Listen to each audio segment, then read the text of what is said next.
चरणकमलेभ्यो नमः। वक्रतुण्ड महाकाय कोटिसूर्यसमप्रभ निर्विघ्नं कुरु मे देव सर्वकार्येषु सर्वदा।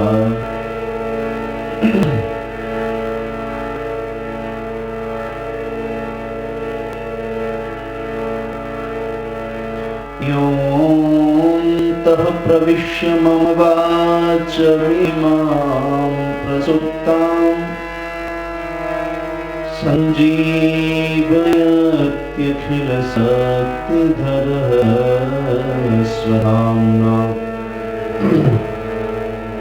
अन्याश्च हस्तचरणश्रवणत्वगादीन् प्राणान्नमो भगवते पुरुषाय तुभ्यम्।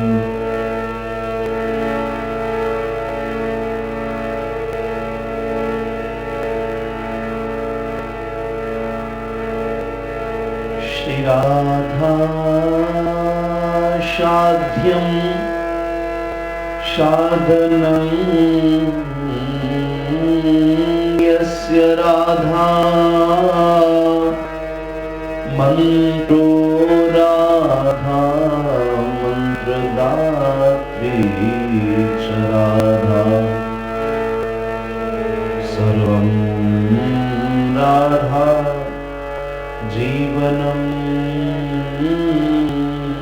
यस्य राधा राधा राधा वाचिकिं तस्य शेषम्। बुद्धिहीन तनु जानिके सुमिरहु पवन कुमार बल बुद्धि विद्या देहु मोहि हरहु कलेश विकार। आइए हनुमंत विराजिए मैं कथा कहूँ मति अनुसार प्रेम सहित गादी धरूं पधारिए पवन कुमार। बोलिए श्री बांके बिहारी लाल की जय। जय जय श्री राधेश्याम। अखिल कोटि ब्रह्मांड नायक जगत नियंता जगदाधार निराकार निर्विकार निरीह निर्विकल्प श्रीनंदनंदन वृषभनंदन यशोदानंदन कंसनिकंदन देवकी नंदन परमानंद आनंदकंद श्री राधारण बाधारण पुण्य कुंजेश्वर श्री बालकृष्ण लाल की वांगमयी प्रतिमूर्ति छवि वांगमयी शब्द विग्रह श्रीमद्भागवत महापुराण। प्यारे प्रभु प्रेमियों, श्रीमद्भागवत सप्ताह श्रीमद्भागवत मासिक ज्ञान यज्ञ के आज के पावन सत्र में हम सभी प्रवेश करते हैं। काफी बारिश और मौसम खराब होने के कारण कथा आज विलंब हो गई। मुझे तो लग रहा था आज की कथा लाइव हो ही नहीं पाएगी, बाद में सीधा प्रसारण की बजाय विशेष प्रसारण यूट्यूब आदि पर फेसबुक पर हो पाएगा, लेकिन भगवत कृपा लेंस मैजिक वीडियो के हमारे ऑनर हमारे परम स्नेही भोली भैया स्वयं मथुरा से अभी तुरंत पधारे और उन्होंने कहा नहीं महाराज जी कथा तो प्रारंभ होगी, और आज की कथा यात्रा भी हम सब लोग प्रारंभ कर पाए, इसके लिए आप बहुत बहुत धन्यवाद के पात्र हैं।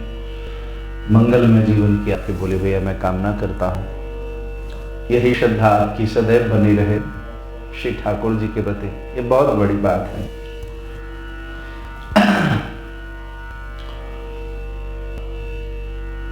सर्वप्रथम प्रातः स्मरणीय जी वंदनीय पूज्यपाद श्रद्धेय गुरुदेव भगवान के युगल चरणारविंद में बार बार प्रणपात निवेदन करते हुए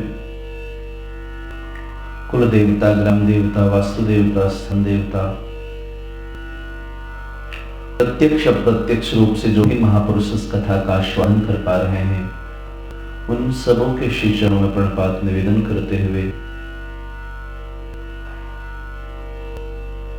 श्री बांके बिहारी लाल, श्री राधा वल्लभ लाल, श्री राधा श्याम सुंदर भगवान, श्री राधा दामोदर भगवान के श्री चरणों में प्रणपात निवेदन करते हुए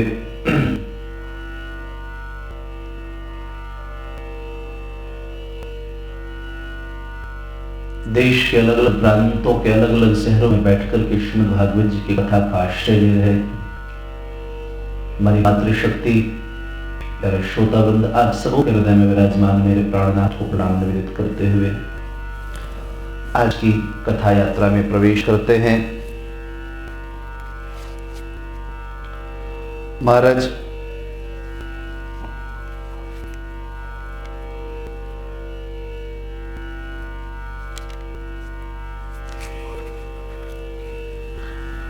सर्वप्रथम काफी विलंब हो गया है और बहुत संक्षिप्त में हम सब लोग कार्तिक मास महात्म्य को श्रवण करें।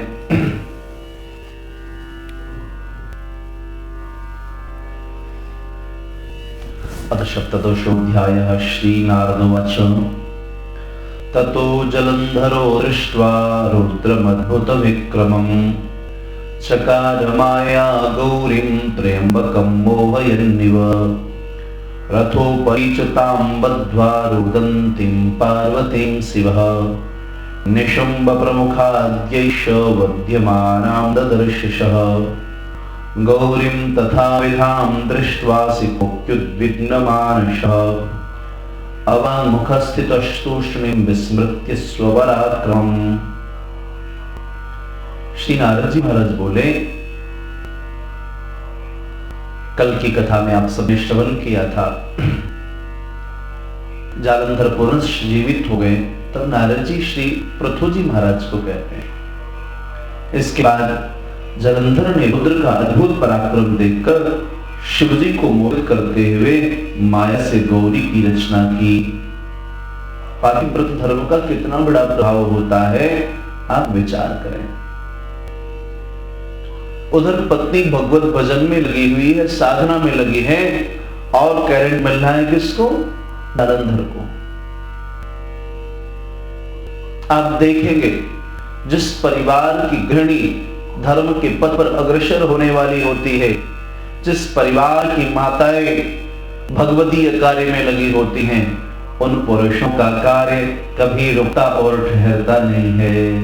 और मैंने बोले गया इस बात को बहुत जगह देखा है। जिस घर में माताएं अध्यात्म परायण हैं, झंझावात कहाँ नहीं आते, सब जगह आते हैं, लेकिन उस घर में कभी कोई विषम परिस्थिति इतनी बड़ी नहीं प्रकट होती कि परिवार हिल जाए। इतना बड़ा असुर है जलधर, लेकिन पत्नी जो वृंदा है वह धर्म परायणा है। परिणाम देखिए, तरह तरह की शक्तियां इसके अंदर व्याप्त हैं। जलधर ने अपने अद्भुत पराक्रम से एक नई पार्वती बना दी, महादेव को मोहित करने के लिए। और रथ में बंधी हुई गौरी को शिवजी ने रोती था निशुंभ आदि यज्ञों द्वारा मारे जाते देखा। रथ में बांध दिया जालंधर ने नकली पार्वती को, और उनको महाराज चाबुक से पीटने लगा, तरह तरह के यातनाएं देने लगा। गौरी की यह दशा देखकर महादेव उद्विग्न हो गए और अपने पराक्रम को भूल नीचा सिरकर खड़े हो गए महादेव। इसके बाद जालंधर ने कर्ण परित होशे हुए 3 बाणों से शिवजी के सिर, छाती और वेग से उनके पेट में प्रहार किया, क्योंकि महादेव को तो लगा कि मेरी पत्नी को तो इसने समाप्त कर दिया, मेरी तो सारी शक्ति चली गई। तो किंकर तब भी विमूढ़ हो गए कि क्या करो। उसी का आश्रय लेकर के, अपना अवसर देख करके 3 बाणों का प्रयोग किया। कुछ क्षण बाद भगवान विष्णु द्वारा चेताए जाने पर श्री शिव जी ने उस माया को जान लिया। थोड़ी देर बाद भगवान नारायण ने उनको प्रेरित किया कि यहां क्यों खड़े हो। चेताया जाया, जब चेतना प्रदान की तो उस माया को महादेव ने जान लिया और भयानक रूप धारण करके ज्वाला की माला अर्थात ज्वाला के समूह से अत्यंत भयंकर महादेव हो गए और उस दैत्य के सम्मुख खड़े हो गए। चारों ओर दिशाओं में हाहाकार मच गया। तब रुद्र ने उस शुंभ निशुंभ नाम के दोनों दैत्यों को शाप दिया कि तुम मेरे युद्ध से भागे हो, इस कारण गौरी के हाथों मारे जाओगे, भगवती गौरी के हाथों मारे जाओगे। तो दुर्गा सप्तशती में कथा आती है, शुंभ निशुंभ दो मारे महिषासुर संहारे, ऐसा करके आरती आती है। तो भगवती प्रांबा दुर्गा के हाथों से सप्तशती में आपने श्रवण की होगी, भगवती ने शुंभ निशुंभ को उद्धार किया। तो यही महादेव ने शाप दिया था कि तुम हमारी पत्नी के ऊपर तुमने हाथ उठाया है, तुम उन्हीं के हाथों मारे जाओगे। तब जालंधर ने बड़े वेग से पैने बाणों की वर्षा की। तब भूमंडल बाण रूपी बड़े अंधकार से आच्छादित हो गया। जैसे शिव जी ने उनके बाण समूह को वेग से काटा, वैसे उस बलि ने परिघ से बैल को मारा। उस प्रकार प्रहार से रणभूमि से लौटा हुआ वह बैल रुद्र के खींचने पर भी रणभूमि में नहीं रुका। तदनंतर भयानक शरीर धारण करने वाले महादेव ने अति क्रोधित हो सूर्य के समान तेजस्वी सुदर्शन चक्र वेग से चलाया। आकाश और पृथ्वी को प्रज्वलित करता हुआ वह चक्र वेग से पृथ्वी तल में गिरकर बड़े विशाल नेत्र वाले जलंधर के सिर को शरीर से अलग कर दिया। जलंधर का सिर पृथ्वी को शब्दायमान करता रथ से गिर गया और देह से जो तेज निकला वह महारुद्र में समाहित हो गया। वृंदा की देह का जो तेज था वह गौरी में समाहित हो गया। तब ब्रह्मादिक सब देवता हर्ष से प्रफुल्लित हो उठे। वे शंभु को प्रणाम कर भगवान विष्णु का वृत्तांत कहने लगे। देवता बोले, यदुद्भवास त्वर्जस्तमो गुणाः सर्गस्थिति ध्वंस निदान कारणः यदिच्छया विश्वमिदं भवा भवो तनोति मूल प्रकृतिं नदास्मताम्। वे शंभु को प्रणाम कर विष्णु का वृत्तांत कहने लगे। तुमने देवताओं के शत्रु से उत्पन्न भय से सबकी रक्षा की है, इसके अतिरिक्त एक और भय उत्पन्न हो गया है, इसमें अब हम क्या करें? वह यह कि विष्णु वृंदा की सुंदरता से आकृष्ट होकर वही अर्थात वृंदा की चिताभस्म में पड़े हुए हैं। देखिए, वृंदा इतनी बड़ी पतिव्रता थी कि उनके पातिव्रत धर्म को नष्ट करने के लिए महादेव जब गए, भगवान नारायण गए, तो जब वह जलकर के भस्म हुई तो नारायण उनकी चिता के भस्म में लेटे हुए हैं। बोले अब क्या किया जाए? भगवान महादेव बोले, हे देवताओं, विष्णु का मोह दूर करने के लिए आप शरण में जाने योग्य मोहिनी की माया के शरण में जाओ, वह तुम्हारा कार्य करेंगी। श्री नारद जी बोले, ऐसा कहकर महादेव सगुणों से अंतर ध्यान हो गए और देवता मूल प्रकृति अर्थात माया की स्तुति करने लगे। देवता बोले, जिससे उत्पन्न सत्व रजतम ये गुण सृष्टि पालन और संहार करते हैं और जिसकी इच्छा से संसार की उत्पत्ति और नाश होता है, उस मूल प्रकृति को हम नमस्कार करते हैं। वह प्रकृति 23 भेदों की कही जाती है और संपूर्ण जग में अधिष्ठित है, जिसके रूप और कर्मों को जानने में तीनों देवता भी असमर्थ हैं। उस मूलक प्रकृति को नमस्कार करते हैं। जिसकी भक्ति से युक्त पुरुष सदा दारिद्र्य, भय, मोह और तिरस्कार आदि को नहीं प्राप्त होते, ऐसी और जिसे भक्त प्यारे हैं उस मूलक प्रकृति को हम सदा नमस्कार करते हैं। श्री नारद जी महाराज बोले, जो पुरुष इस स्तोत्र का एकाग्र मन से त्रिकाल पाठ करता है उसे दरिद्रता, मोह और दुख कभी नहीं स्पर्श करते। इस प्रकार स्तुति करते हुए उन देवताओं ने आकाश में स्थित और ज्वाला से व्याप्त दिशाओं के बीच में एक तेजोमंडल देखा। तेजोमंडल के मध्य से सब देवताओं ने आकाश में विचरने वाली वाणी सुनी और शक्ति बोली, मैं ही तीन प्रकार से व्यक्ति युक्त हो तीनों गुणों में स्थित हूं। गौरी, लक्ष्मी और सरस्वती, इनके रज, सत्व और तम, इन तीनों गुणों का आश्रय मैं ही हूं। हे देवताओं, वहां जाओ, वे तुम्हारा कार्य करेंगी। श्री नारद जी बोले, राजन, विस्मय से विकसित नेत्र देवताओं ने उस वाणी को सुना और उस समय वह तेज अंतर्ध्यान हो गया। इसके बाद उसी वाक्य से प्रेरित सब देवताओं ने गौरी, लक्ष्मी तथा सरस्वती की भक्ति में तन्मय होकर प्रणाम किया। इसके बाद उस भगवती देवी ने, तीनों देवियों ने देवताओं को प्रणाम करके उनको देखकर उनको बीज दिया, बीज मंत्र प्रदान किया और कहने लगी, इन बीजों को वहां जाकर बो दो जहां विष्णु बैठे हैं, इससे तुम्हारा कार्य सिद्ध हो जाएगा।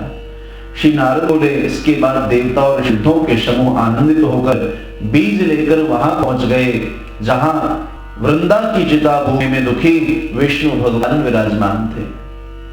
यह हमने सत्य वाक्य का महात्म्य कहा है, इसको जो कोई पढ़े और सुनेगा वह स्वर्गलोक को प्राप्त होगा। जो एकाग्र चित्र से सुनेगा उसको विघ्न कभी न होंगे। जो पुत्रहीन नर नारी सुनेंगे वह पढ़ेंगे उनको पुत्र होगा। शास्त्र श्री पद्म पुराणे कार्तिक महात्म्ये जालंधर वधोराम शतदशोत्सवः श्री बालकृष्णलाल चरणार्पणमस्तु। कृष्णाय वासुदेवाय हरये परमात्मने प्रणतक्लेशनाशाय गोविंदाय नमो नमः। कल से सज्जनों, कल 18वें अध्याय की कथा हम लोग कार्तिक मास महात्म्य में श्रवण करेंगे। अब चलिए श्रीमद् भागवत जी की कथा में प्रवेश करते हैं। श्री कृष्ण गोविंद हरे मुरारे, हे नाथ नारायण वासुदेव। श्री कृष्ण गोविंद हरे मुरारे, हे नाथ नारायण वासुदेवा। गोविंद मेरी यह प्रार्थना है, गोविंद मेरी यह प्रार्थना है, भूलो नहीं कभी नाम तुम्हारा, भूलो नहीं कभी नाम तुम्हारा। निष्काम होकर दिन रात गाऊं, हे नाथ नारायण वासुदेवा। निष्काम होकर दिन रात गाऊं, हे नाथ नारायण वासुदेवा। राधे कृष्णा कृष्णा कृष्णा राधे राधे, राधे श्याम श्याम श्याम राधे राधे। बोलिए श्री बाके बिहारी लाल की जय। कल तक हम लोगों ने तृतीय स्कंद के 12वें अध्याय की कथा श्रवण की।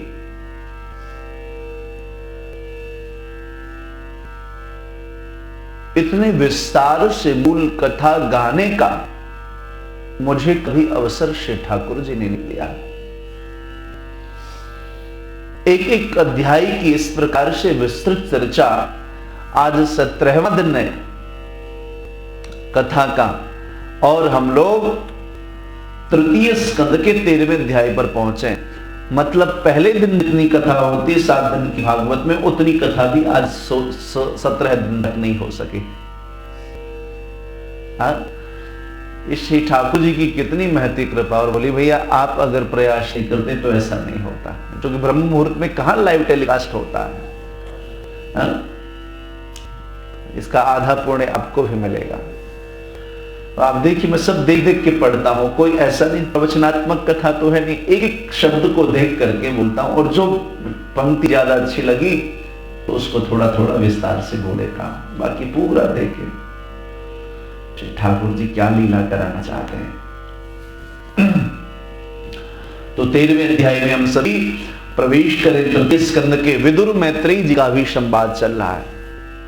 जब तिरस्कृत कर दिया सभा में कौरवों ने श्री विदुर जी महाराज को, विदुर जी के मन में बड़ी ग्लानि हुई कि सारा जीवन मैंने इन कौरवों को दिया और उसके बाद मुझे तिरस्कार झेलना पड़ रहा है, ये मेरा अनादर करते हैं। किसी सज्जन व्यक्ति के लिए, किसी सम्मानित व्यक्ति का यदि सभा में अनादर हो जाए, तिरस्कार हो जाए, तो उसके लिए वह मृत्यु तुल्य होता है। इसलिए हमको वाणी को संभाल के बोलना चाहिए। वाणी ही अमृत है और वाणी ही विष है। ये वाणी सज्जनों सारा कार्य कराती है, इसलिए हमको संभल करके बोलना चाहिए। यह नहीं कि बस हम और सब तो ठीक है, खाली हमारी वाणी पर कंट्रोल नहीं है। जिसका अपनी वाणी पर नियंत्रण नहीं है, वह स्वयं का भी पतन करवाएगा और जहां रहेगा वहां का भी पतन होगा। इसलिए हमारे वाणी पर बहुत ध्यान रखना चाहिए, नियंत्रण रखना चाहिए। हम क्या बोल रहे हैं बहुत सोच समझ करके हमको बोलने का प्रयास करना चाहिए, और सदैव आत्मनिरीक्षण करना चाहिए। विदुर जी जैसे महाज्ञानी, जिनके बुद्धि के बल पर वो सब आनंदित थे, महाराज वो जब अपने आप को उन्होंने तिरस्कृत पाया तो फिर श्री ठाकुर जी का आश्रय लेकर के और तीर्थाटन के लिए चल पड़े। हमको तीर्थाटन अवश्य करना चाहिए। वर्ष में एक बार जब भी अवसर मिले तीर्थ पर जरूर निकलिए। तीर्थाटन करने से वास्तविकता का ज्ञान होता है। श्री विदुर जी महाराज तीर्थाटन के लिए गए हैं और मैत्रेयी जी से संवाद हुआ है। पहले तो उद्धव जी से संवाद हुआ, श्री ठाकुर जी के संदर्भ में पूछा, और ठाकुर जी इस पृथ्वी को छोड़ करके चले गए, यह जान के विदुर बहुत रोने लगे। और बाद में श्री उद्धव जी ने इनकी मित्रता संबंध मैत्रेयी ऋषि से कराई, और मैत्रेयी जी से प्यारी चर्चा विदुर जी की प्रारंभ हुई। सुखदेव जी बोले, हे परीक्षित, मैत्रेयी जी की इस प्रकार की पूर्ण वाणी सुन करके विदुर बड़े प्रसन्न हुए और उन्होंने पूछा, शवै स्वायंभुव सम्राट। 13वें अध्याय का दूसरा श्लोक। प्रियः पुत्रः स्वयंभुवः प्रतिलभ्य प्रियां पत्नीं किं चकार ततो मुने।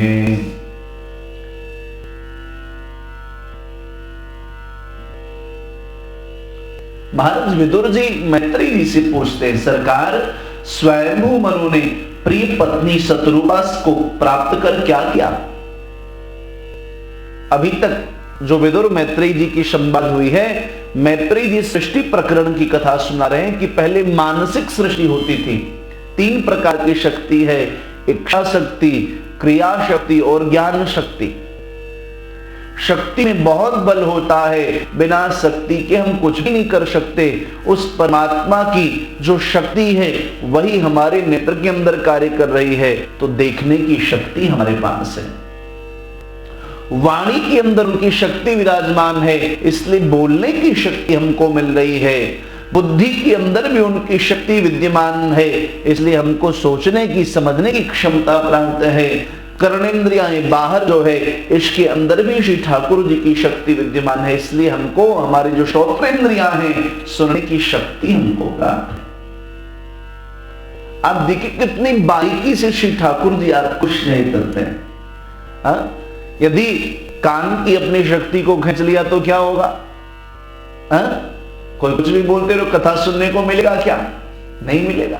नेत्र की शक्ति श्री ठाकुर जी ने छीन ली तो क्या होगा? कितना सुंदर स्वरूप हो, नेत्र की शक्ति गई तो सब कुछ नष्ट। वाणी की शक्ति श्री ठाकुर जी ने खींच ली तो क्या होगा? स्वरूप कितना सुंदर है, देख रहे हो, कान से सुन भी रहे हो, लेकिन चाह करके भी आप कुछ बोल नहीं सकते। सोचो कितना प्रेम करते हैं श्री ठाकुर जी की सारी शक्तियां हमको दी हैं, लेकिन फिर भी हम उनको भजने के लिए तैयार नहीं। तो मानसिक सृष्टि की ब्रह्मा जी ने, बाद में मैथिली सृष्टि की। ब्रह्मा के शरीर के एक भाग से श्री स्वयंभू मनु प्रकट हुए और दूसरे भाग से भगवती शतरूपा प्रकट हुई, और उसके पश्चात सृष्टि की अभिवृद्धि हुई।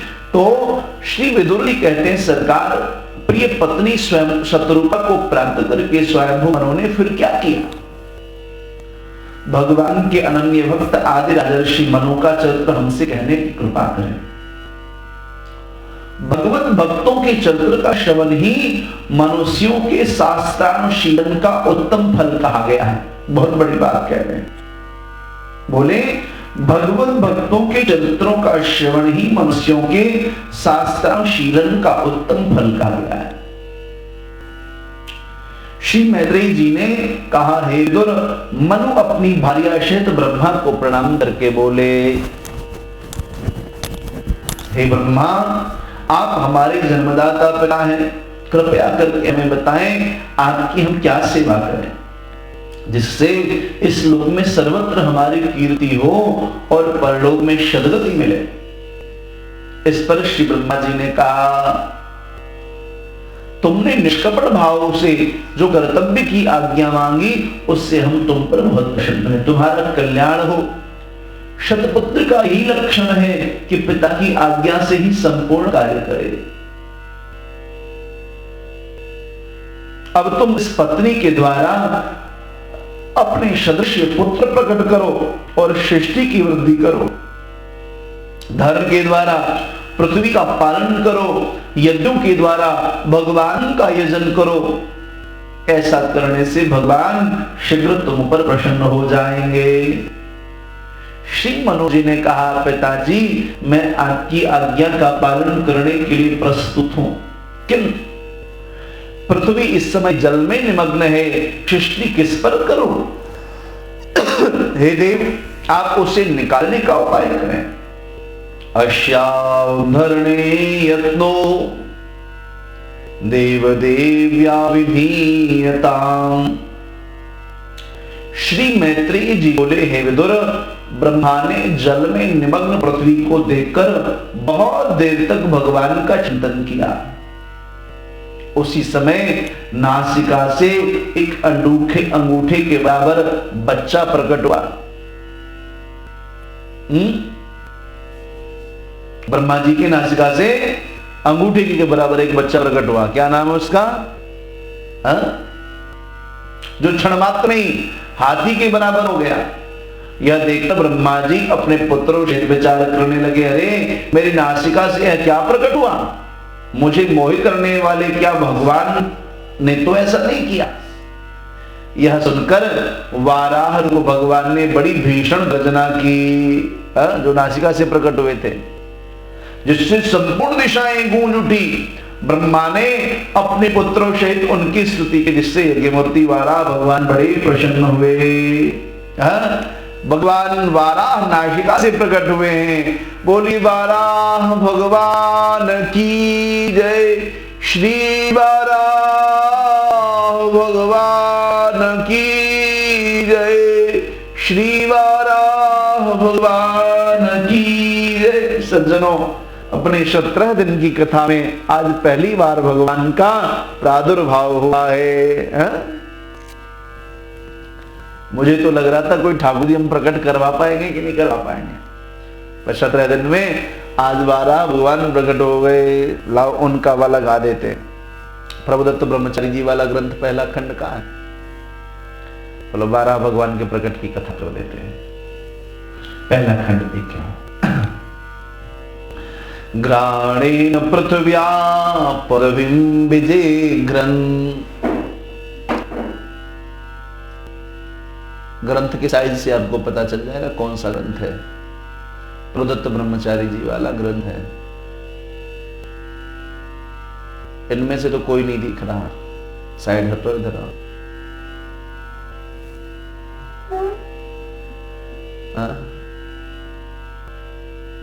इनमें भी कोई नहीं दिख रहा, चलो छोड़ दो, कोई बात नहीं।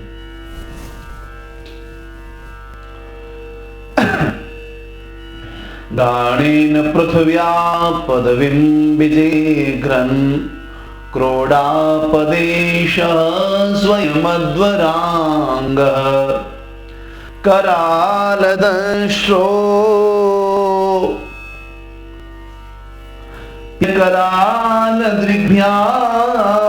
करालदृग्भ्यामुद्वीक्ष्य विप्रान् गृणतो विशत्कम्।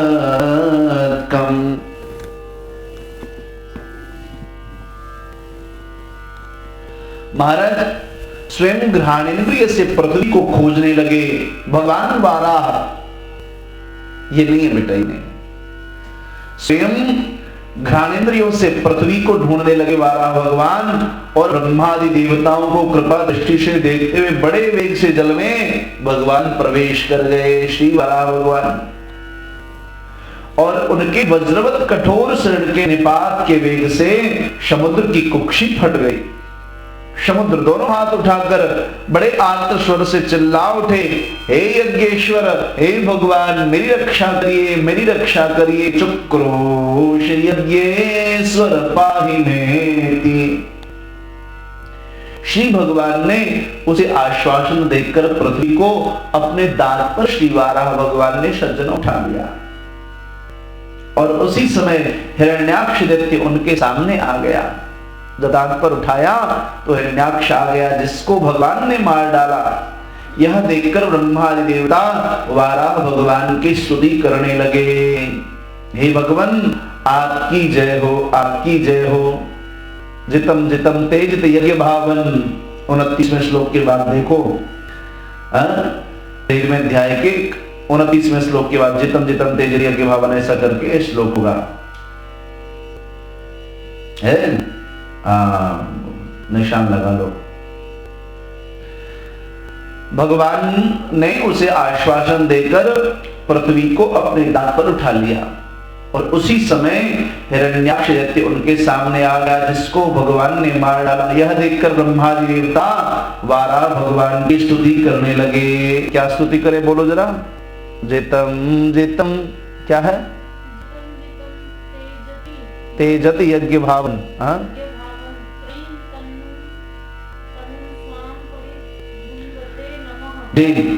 वाराह भगवान की स्तुति करने लगे। हे भगवान, आपकी जय हो, आपकी जय हो। आपके रोम रोम में यज्ञों के संपूर्ण पात्र और सामग्री विद्यमान है। आपने माया से सुकर मूर्ति धारण की है। आपको बारंबार नमस्कार है। आपके दांत पर रखी हुई पृथ्वी अत्यंत शोभा पा रही है। सरकार, संसार की रक्षा के लिए आप उसे स्थापित करें, उसके साथ हम आपको प्रणाम करते हैं। आपके अतिरिक्त किसी का सामर्थ्य नहीं जो पृथ्वी का उद्धार कर सके। मेरे प्राणनाथ, आपकी ग्रीवा के बालों से छिटके जल बिंदुओं से हम सब पवित्र हो गए हैं। आप इसी प्रकार सर्वदा संसार का कल्याण करते रहे। हम आपको बारंबार नमस्कार करते हैं। बोलिए वाराह भगवान की जय। श्री मैत्रेय जी महाराज कहते हैं, हे विदुर जी, इस प्रकार स्तुति करते हुए मुनियों की कृपा दृष्टि से देखकर भगवान ने जल के ऊपर पृथ्वी को स्थापित कर दी, और स्वयं श्री वाराह भगवान अंतर ध्यान हो गए। जो मनुष्य भगवान की इस मंगलमयी वाराह अवतार की कथा को श्रवण करता है, श्री ठाकुर जी उस पर शीघ्र प्रसन्न होकर उसके सारे मनोरथ पूर्ण कर देते हैं और अंत में वह भोग और मोक्ष को प्राप्त करता है। जनार्दनो सुहृदि प्रसीदति। सुखदेव जी कहते हैं, परीक्षित, मैत्रेय जी के द्वारा वर्णित वाराह भगवान की सुमधुर कथा सुनकर श्री विदुर जी तृप्त नहीं हुए। उन्होंने हाथ जोड़कर पूछा, हे सरकार, भगवान वाराह ने हिरण्याक्ष का क्यों वध किया? यह तो मैं आपके श्रीमुख से सुन चुका हूं, अब आप यह बताने की कृपा करें, हिरण्याक्ष के साथ वाराह भगवान का क्यों युद्ध हुआ? दैत्यराजश्च ब्रह्मन् कस्माद्धेतोरभुनृधः।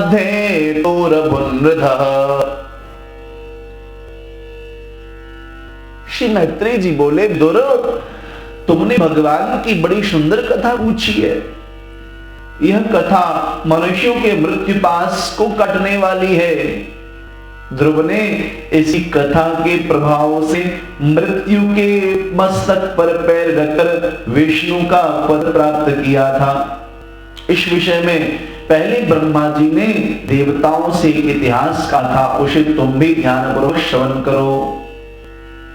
एक समय कश्यप जी सूर्यास्त के समय अग्निकुंड में हवन कर अग्निहोत्रशाला में समाधि लगाए बैठे थे। उसी समय दिति काम से पीड़ित होकर पुत्र की इच्छा से उनके समीप आई।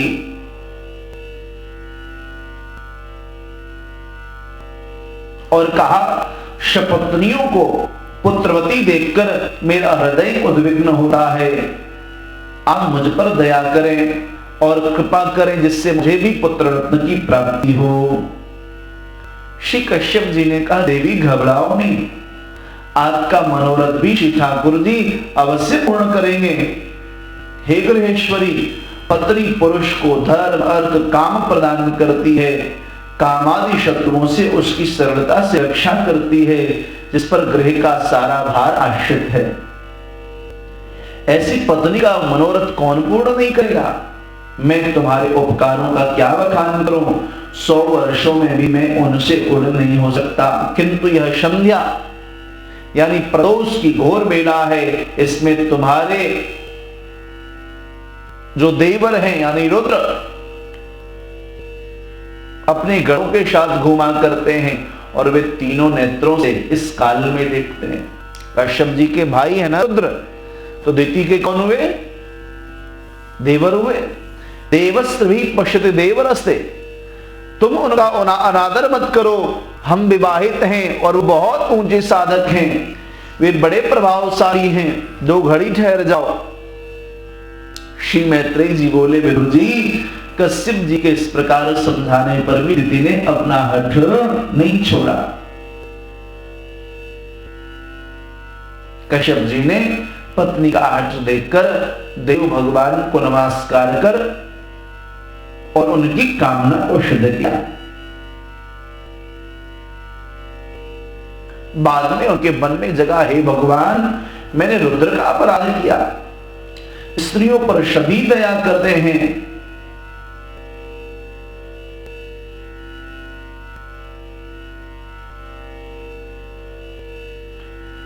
बाद में आवेश आने पर भगवान कश्यप ने कहा, मेरी आज्ञा न मानने से, रुद्र के अपमान से तुम्हारे गर्भ से एक नहीं 2 पुत्र होंगे, लेकिन दोनों के दोनों असुर हो जाएंगे, जो तीनों लोगों को पीड़ा पहुंचाएंगे, निरपराध प्राणियों को सताएंगे, स्त्रियों का अपहरण करेंगे, ऋषि मुनियों को कुपित करेंगे, तो भगवान अवतार लेकर उन दोनों का वध करेंगे। यह सुनकर के दिति बहुत व्यथित हो गई और बोली, हे नाथ, मेरे पुत्रों का वध भगवान के हाथों से हो, ऐसा आप आशीर्वाद दें। किसी क्रुद्ध ब्राह्मण के हाथ से नहीं, मां क्रोधान ब्राह्मणादि हो। श्री कश्यप जी बोले, भद्रे, तुमने अपने अपराध पर जो शोक और पश्चाताप किया था, हमारा और रुद्र का आदर किया है, इससे तुम्हारा पौत्र बड़ा धार्मिक होगा। भगवान का अनन्य भक्त होगा, भगवान उसकी समदृष्टि से प्रसन्न होकर उसे दर्शन देंगे। श्री मैत्रेय जी महाराज बोले, हे विदुर, भगवान विष्णु से अपने पुत्रों का वध तथा अपने पौत्र को परम भक्त जानकर दति के चित्त में बड़ा उल्लास हुआ, क्योंकि कहा है कुलों पवित्रों जननी कृता था, ये श्लोक भागवत जी में है। कुलों पवित्रों जननी कृता था, वसुंधरा पुण्यवती च तेन, अपार संगीत सुख सागरेऽस्मिन्, लीनं परे ब्रह्मण्यस्य चेतः। महाराज,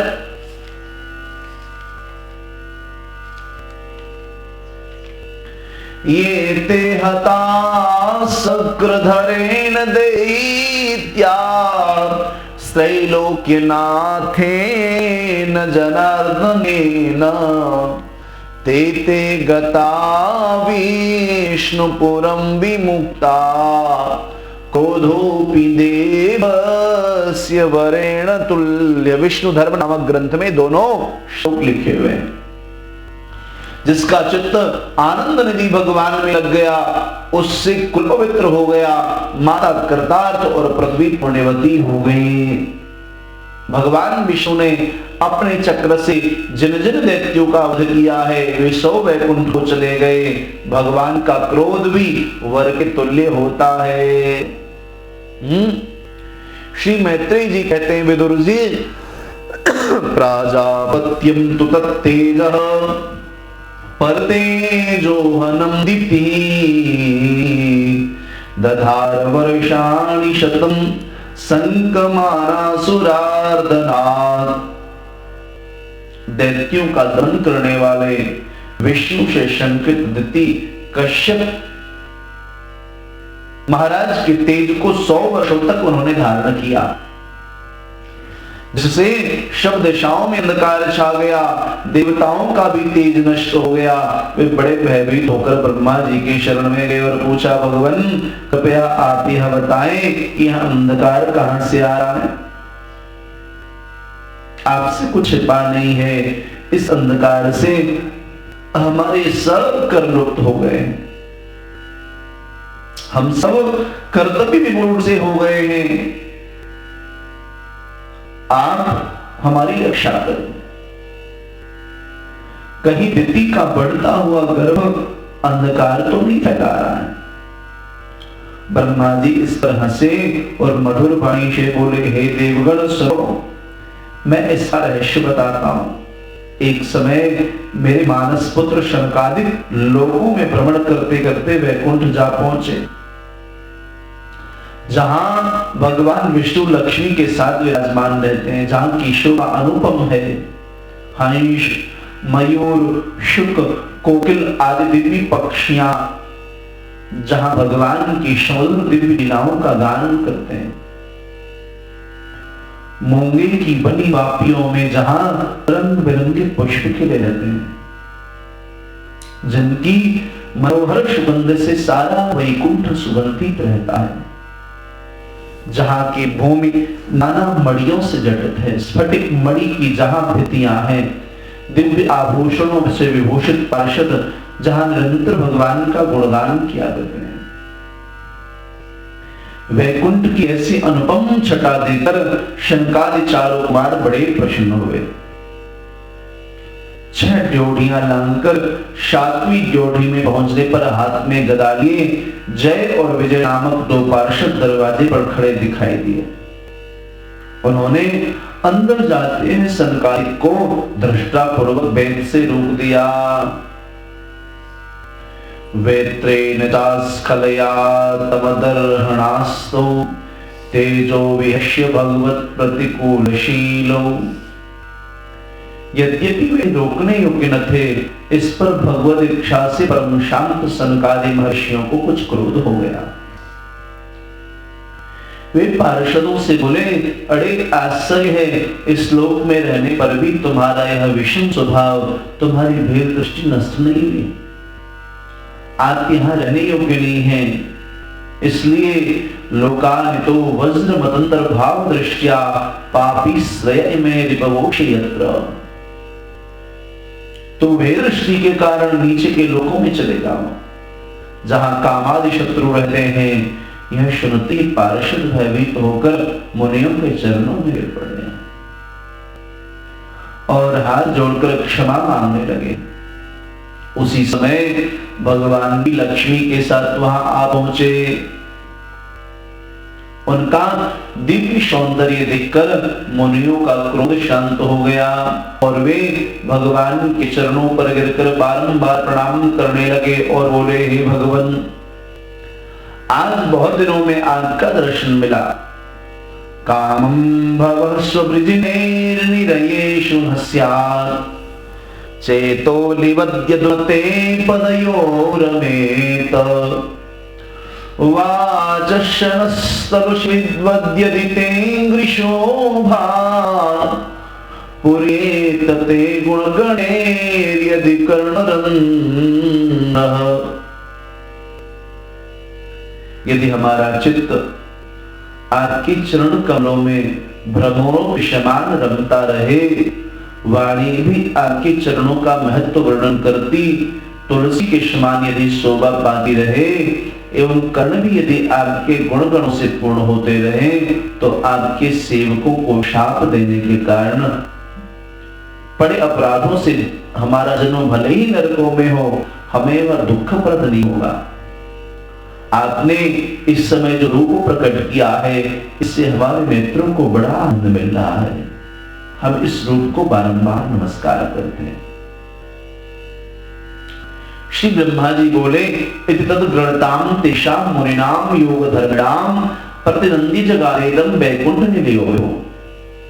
इस प्रकार स्तुति करते हुए सनकादिकों के वचनों का अभिनंदन कर भगवान विष्णु बोले, हे महर्षियों, हमारे पार्षद इन जय और विजय ने आप लोगों का बड़ा अपराध किया है। आपने इन्हें जो दंड दिया उसका मैं अनुमोदन करता हूं और मैं आपसे क्षमा याचना करता हूं। कारण ब्राह्मण मेरे इष्ट देवता हैं, उनके प्रतिकूल यदि इंद्र भी हो तो मैं उसे भी दंड दे सकता हूं, अन्य की तो बात क्या। ब्राह्मणों की ही कृपा से चर लक्ष्मी भी अचल होकर मेरे समीप निवास करती है। यज्ञ में दी गई घृतपूर्ण आहुति भी मैं अग्नि के मुख से उस प्रकार नहीं ग्रहण करता जिस प्रकार ब्राह्मण के मुख से ग्रहण करता हूं।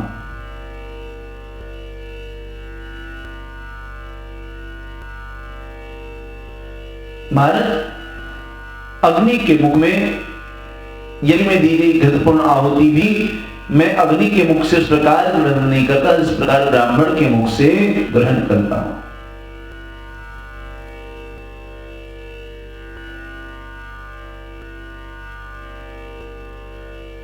हे मुनिवरों, गौ, ब्राह्मण, अनाथ प्राणी ये साक्षात मेरी मूर्तियां हैं। इन्हें जो कड़ी नजर से देखते हैं उनकी खाल यमराज गिद्धों से नचवाते हैं। ये ब्राह्मणान मयि धिया क्षिपतोर्चयन्त स्तुष्यद्रगः स्मितसुधोक्षित पद्मवक्त्राः वाण्यानुराग कलयात्मजवद्गृह्णन्तः संबोधयन्त्यहमिवाहमुपारितस्मै। गाली देते ब्राह्मणों को भी मेरी ही मूर्ति समझकर जो उनकी पूजा करता है, प्रसन्नचित्त होकर हंसता ही रहता है और प्रेमपूर्ण संबोधनों से उन्हें जो बुलाता है, मैं उसके बस में हो जाता हूं। अब आप लोग मुझ पर ऐसा अनुग्रह करें जिससे ये दोनों अपने धर्म का फल भोगकर शीघ्र मेरे समीप आ जाएं। श्री ब्रह्मा जी बोले, भगवान की ऐसी प्रेममयी वाणी सुनकर सनकादि महर्षियों को बड़ा आश्चर्य हुआ। श्री भगवान की मधुर वाणी से उनकी न तो आकांक्षा ही शांत हुई और न वे उनकी गंभीर वाणी का अभिप्राय ही समझ पाए। उनके सारे शरीर में रोमांच छा गए और वे गदगद वाणी से भगवान से बोले, हे भगवान, आप सबके अध्यक्ष हैं, अनुग्रह करें, आपका ऐसा कहना शोभा नहीं देता। ब्राह्मण आपके देवता हैं, पर ब्राह्मणों के परम देवता भी तो आप ही हैं। आपकी ही कृपा से योगी मृत्यु जीतकर संसार पर विजय पाते हैं। ब्राह्मणों का सब आदर करे, यह मार्ग ग्रहण करने के लिए स्वयं आपने मर्यादा स्थापित की है। इस संदर्भ में आप जैसा उचित समझे वैसा करें। अपने पार्षदों को दंड दें अथवा दंड से मुक्त कर दें या हमें दंड दें, कारण आपके अपराध भक्तों को हमने व्यर्थ शाप दे दिया है। भगवान बोले, हे ईश्वर, यह शाप तो मेरी इच्छा से हुआ, शापो मयैव नियतस्तदैव विप्राः। इसलिए ये दोनों 3 जन्मों तक असुर योनि प्राप्त कर द्वेष भाव से मेरा चिंतन करते हुए पुनः मुझे प्राप्त करेंगे। ब्रह्मा जी ने कहा, हे देवगण, इस प्रकार नयन सुखदायक भगवान का अनुपम दर्शन कर सनकादि महर्षि अत्यंत प्रसन्न हुए एवं भगवान को प्रणाम कर वैकुंठ की सुषमा की प्रशंसा करते हुए चले गए। तदनंतर श्री भगवान ने उन पार्षदों से कहा, हे द्वारपालों, यद्यपि मैं ब्रह्मशाप निवृत्त करने में समर्थ हूं, फिर भी उसे अन्यथा करना नहीं चाहता। तुम सानंद जाओ, डरो मत, तुम्हारा कल्याण होगा। तुम शीघ्र मेरे समीप आ जाओगे। एक बार तुमने मेरे समीप आती हुई लक्ष्मी को रोक दिया था, उन्होंने क्रुद्ध होकर तुम्हें शाप दिया था, उसी का यह प्रतिफल तुम्हें भोगना पड़ रहा है। यह कहकर भगवान अपने दिव्य भवन में चले गए। तदनंतर वे दोनों पार्षद वैकुंठ लोक से नीचे गिरकर दिति के गर्भ में प्रविष्ट हुए। हे देवगण, उन्होंने तुम्हारे तेज को नष्ट कर दिया है। विश्वस्य स्थितलयोद्भव हेतुराद्यो योगेश्वरैरपि दुरत्ययोगमायः क्षेमं विधास्यति शनो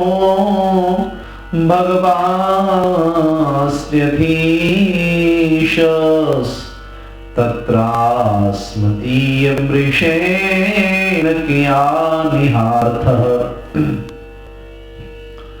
जो विश्व की उत्पत्ति, पालन और संहार के प्रधान कारण है, योगेश्वर भी जिनकी योग माया का पार नहीं पाते, वही भगवान हम सबका कल्याण करेंगे।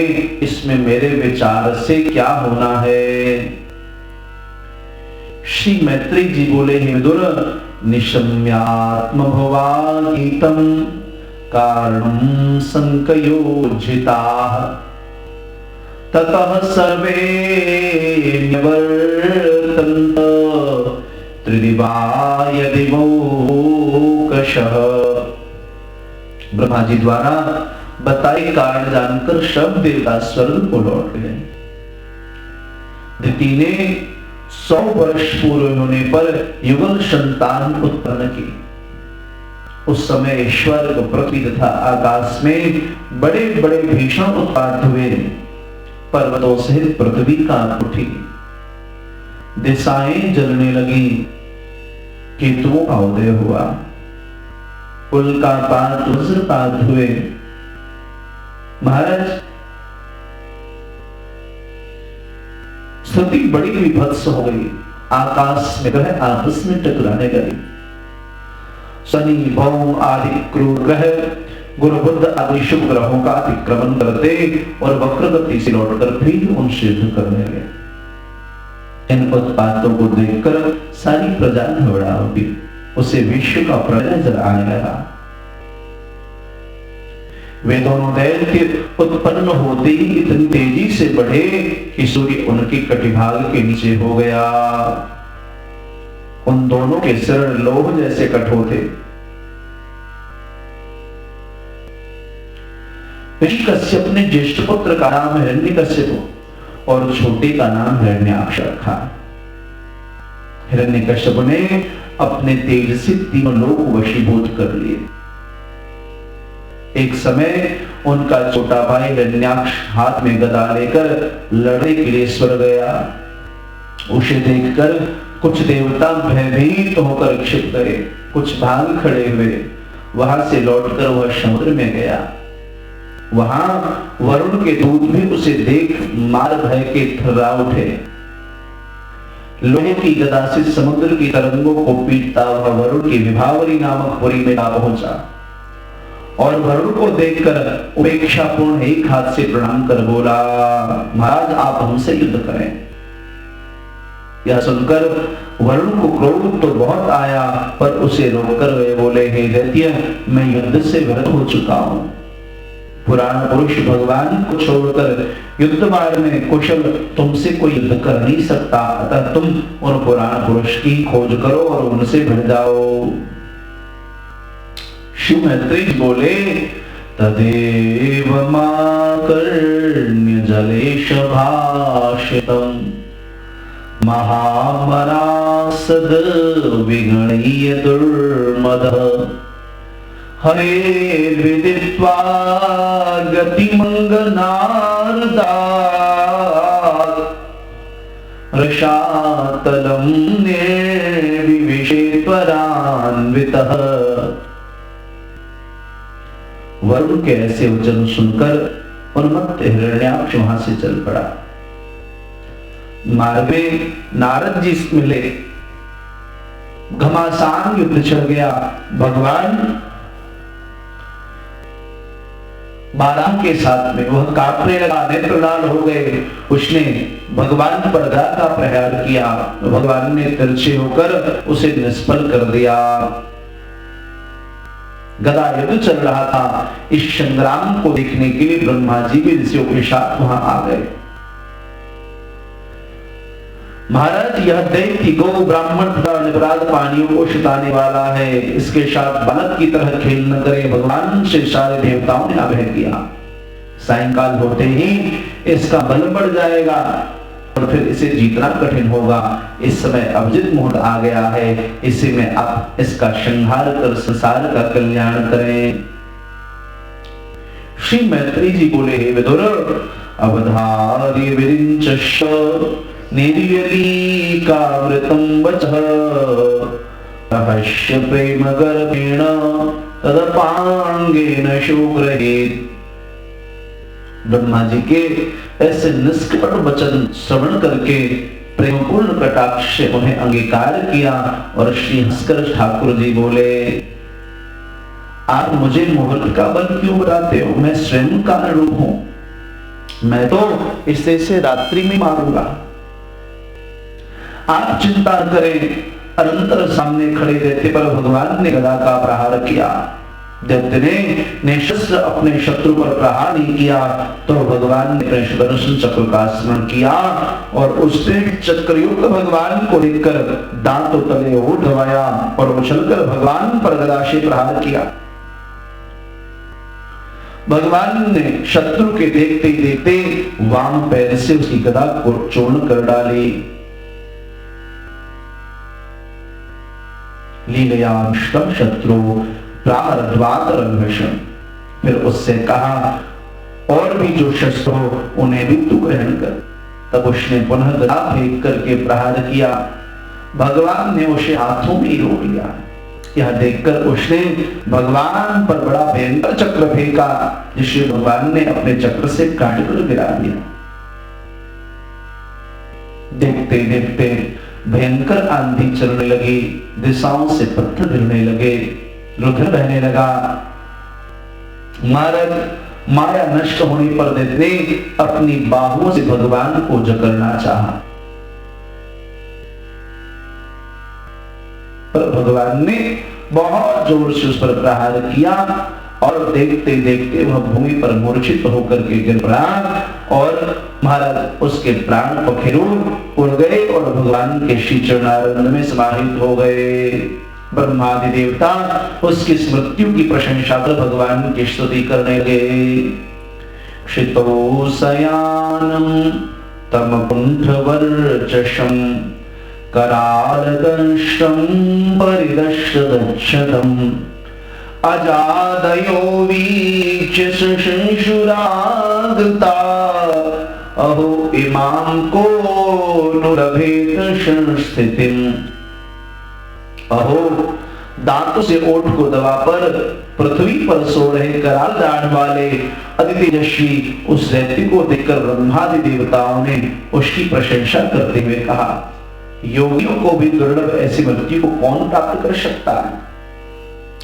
श्री मैत्रेय जी बोले, वाराह भगवान दैत्यों को मारकर अपने दिव्य लोक को चले गए।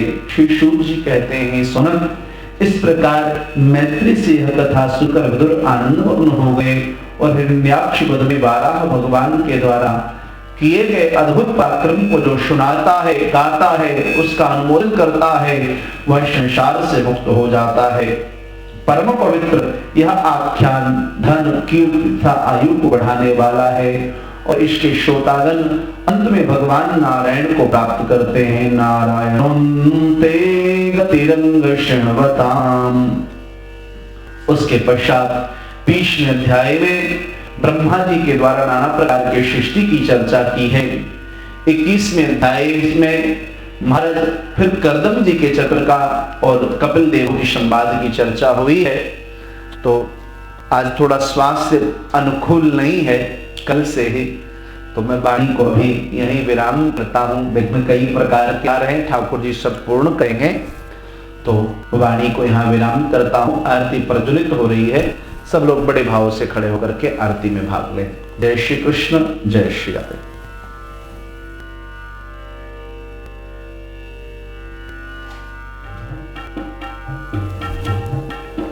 श्री भागवत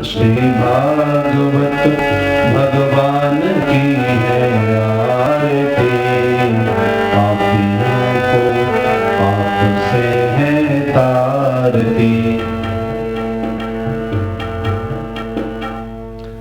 श्री भागवत भगवान की है आरती, पापियों को पाप से है तारती। ये अमर ग्रंथ, ये मुक्ति पंथ, ये पंचम वेद निराला, नव ज्योति जगाने वाला। ये अमर ग्रंथ, ये मुक्ति पंथ, ये पंचम वेद निराला, नव ज्योति जगाने वाला। हरि नाम यही, हरि ध्यान यही, प्रभु की महिमा की आरती। पापियों को पाप से है तारती। श्री भागवत भगवान की है आरती, पापियों को पाप से है तारती। ये शांति गीत पावन पुनीत, पापों को मिटाने वाला, हरि रस गराने वाला। ये सुख करनी, ये दुख हरनी, श्री मधुसूदन की आरती। पापियों को पाप से है तारती। श्री भागवत भगवान की है आरती, पापियों को पाप से है तारती। ये मधुर बोल मधुकंठ खोल, सन्मार्ग बताने वाला, बिगड़ी को बनाने वाला। ये मधुर बोल मधुकंठ खोल, सन्मार्ग बताने वाला, बिगड़ी को बनाने वाला। श्री राम यही, घनश्याम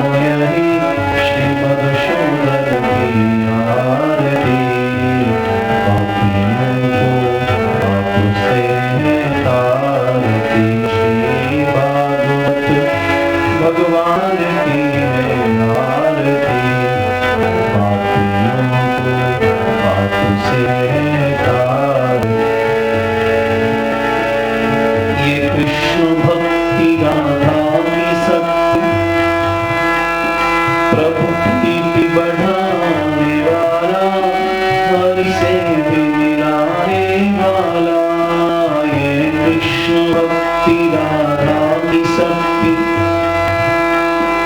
प्रभु प्रीति बढ़ाने वाला, हरि से भी मिलाने वाला, हनुमान यही प्रहलाद यही, हनुमान यही प्रहलाद यही, श्री ध्रुव नारद जी की आरती। पापियों को पाप से तारती, श्री भागवत भगवान की है आरती।